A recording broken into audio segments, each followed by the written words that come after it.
지금 국민의힘에서는 이제 어떻게 보고 있습니까? 저는 이준석 후보 단일화 할 거라고 봅니다. 실질적으로 아마 마지막 토론이 끝나고 나서 하지 않을까 이렇게 생각을 하고요. 이준석 후보도 큰 틀에서 지금 이재명의 민주당에게 정권을 주어서는 앞으로 대한민국 미래가 없다는 점에 대해서는 동의를 한다고 생각을 합니다. 두 가지 방식을 제안하지 않았습니까? 김용태 그 비대위원장이.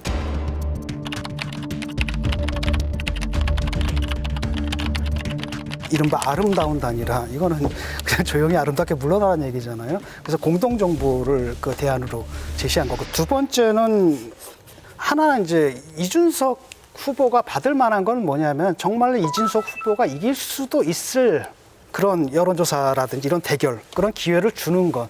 이거라면 좀 어쩌면 모르겠습니다. 받을 수도 있겠지만은 그것 외에 너 스스로 물러나라, 이건 받을 수가 없는 거고.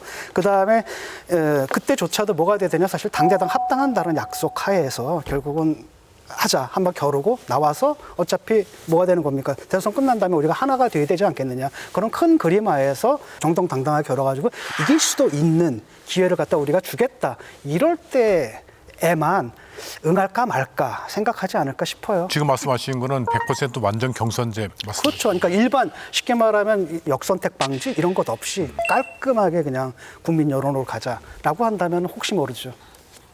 이재명 후보가 그 단일화가 결국 될 거라고 얘기를 하셨더라고요. 이준석 후보는 글쎄 결국 내란 세력과 단일화에 나서지 않을까라는 뭐 그런 예측이 되기도 합니다. 결국 우리 국민들께서는 내란 세력과 또 헌정 수호 세력 중에 선택을 하실 것으로 믿습니다. 그 전현희 최고는 보시기에 단일화가 되면 이재명 후보한테 유리할까요? 불리할까요? 일단은 단일화는 할 가능성이 저는 높다 생각합니다. 이준석 후보의 일종의 속마음은 국힘에 다시 들어가서 국힘의 최종적인 대통령 후보가 되고 싶다. 이게 이준석 후보의 마음일 거다. 그렇지 않더라도 결국은 사전 투표 직전에는 단일화할 가능성이 저는 매우 높다. 그렇지만 그 효과는 이재명 후보에 대해서 그 영향을 미치는 것은 좀 미미할 것이다. 이렇게 보고 있습니다. 그 전현희 최고위원이나 나경원 의원이 서로 반대 상대당에 있는데 공통점은 단일화 될 것이라고 얘기를 하시잖아요. 근데 진 교수님하고 저는 장담을 못 하겠어요. 잘 모르겠습니다. 그런데 다만 확실한 건 뭐냐면 단일화를 하는 그 배경이 다 순수하지가 않아요. 단일화를 주장하는 국민의힘 내부에서도 포스트 대선을 보고 지금 당권까지 연결시켜서 보는 분들이 많이 있고, 이재명 후보 뭐 측근들 다 만나본 건 아니지만 진짜 그 캠프에 있는 분들은 단일화 되든 안 되든 별로 신경 안 써. 이런 분위기가 더 강합니다, 사실은. 진심을 좀 듣고 싶은데, 근데 이재명 후보는 뭐 단일화 될 거라고 얘기하는데 이거는 순순히 자기 지지층에 결집하라는 그 시그널이거든요. 그러니까 저는 그 단일화가 된다고 해서 이재명 후보에 큰 영향은 없을 거라고는 보고, 다만 국민의힘에서 미치는 영향은 굉장히 클 겁니다, 단일화가 되면. 왜냐하면 당권과 연결돼 있기 때문에. 그래서 이 서로 단일화를 보는 시각은 같은 사물을 보지만 보는 시각의 차이가 있다, 이렇게 봅니다. 하나의 변수는 뭐냐 하면 이런 거거든요. 지금은 그 김문수 후보하고 이준석 후보의 표를 단순 합산해도 저쪽을 못 이겨요.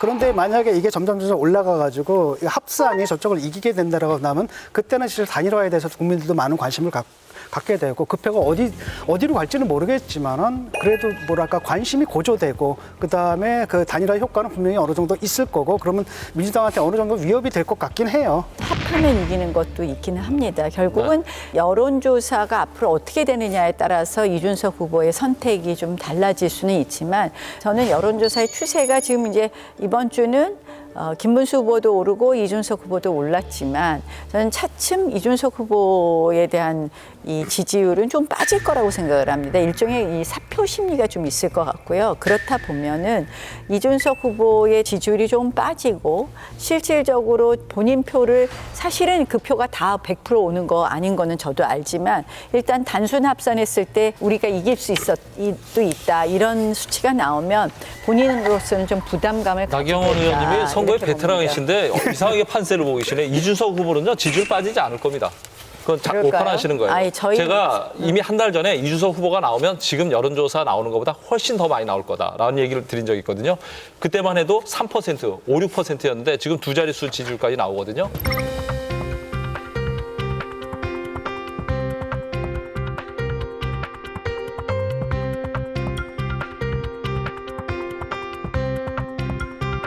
제가 봤을 때 단일화하지 않는다면 계속 끝까지 두 자릿수 지지율을 유지할 가능성이 높아요. 왜냐하면 지금 단일화를 보는 그 개혁신당과 국민의힘 그 지지층들이 시각이 서로 다르기 때문에 그런 거예요. 그래서 이준석 후보가 지지율이 빠질 거라는 거는 그 나경원 의원님의 그 희망사항이라고 해석을 하겠습니다. 그러니까 거기에는 그런 건 하나 있어요. 저희가 지금 부족한 부분을 조금 채워가야 되고 변화하는 모습을 보여야 되는 조건은 있습니다. 저는 그래서 저희가 마지막까지도 지금 선거를 향해서 그동안 부족했던 부분은 고치고 또 저희가 더 보여드려야 될 것을 알린다면 선거 판세가 선거판이 또 변화할 수 있다.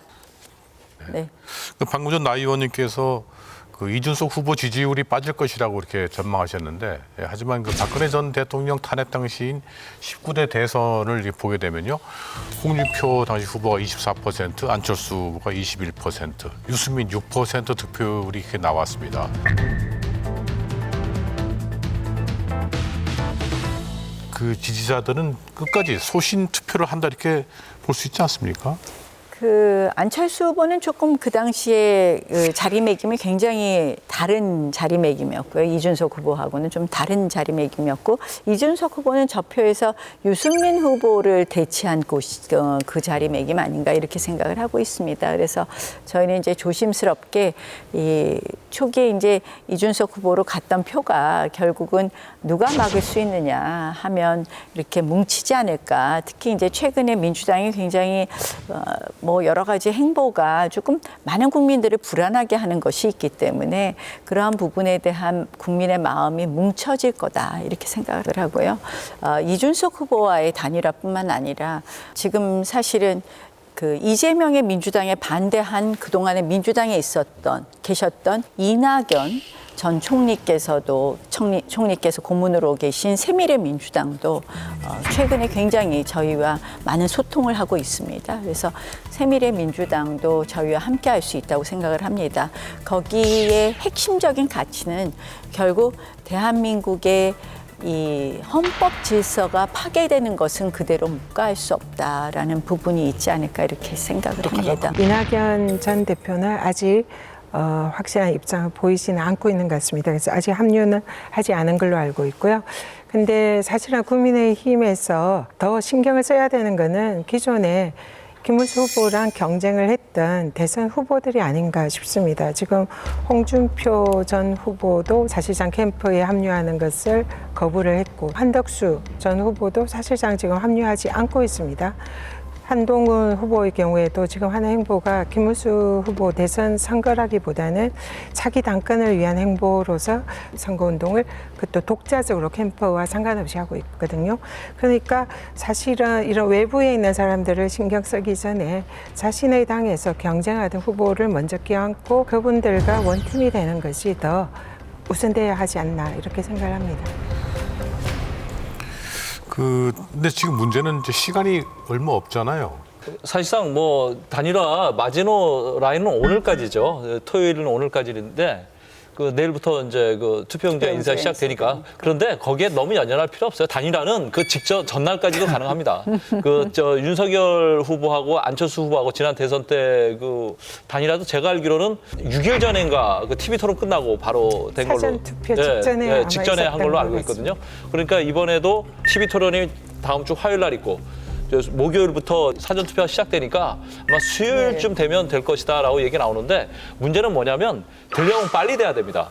늦게 돼버리면 투표용지에 이름이 남아 있잖아요. 그렇게 되면 그 단일화 효과를 낼 수가 없어요. 그러니까 지난 대선 때도 여러분들이 기억하실지 모르겠지만 무효표가 30만 표 이상 나온 걸로 알고 있거든요. 거의 1% 가까이 나온 건데, 그거는 뭐냐면 윤석열 후보하고 이재명 후보의 표 차이보다 더 많이 나왔어요. 그러니까 그 효과를 보려면 빨리 해야지 자꾸 시간 끌면 아무 의미 없다. 그런 말씀을 좀 드리고 싶습니다. 사실 그렇게 따지면 오늘 밤 12시가 시한인데요. 네. 이제 투표용지가 인쇄되기 전에. 근데 저는 사전투표일 전까지만 단일화가 되면 사전투표용지는 네, 네. 그때그때 출력하기 때문에 이름이 안 나오고 본투표용지에는 이름은 남아있죠. 네, 그러나 사전투표 전날까지만 단일화되면 된다. 네.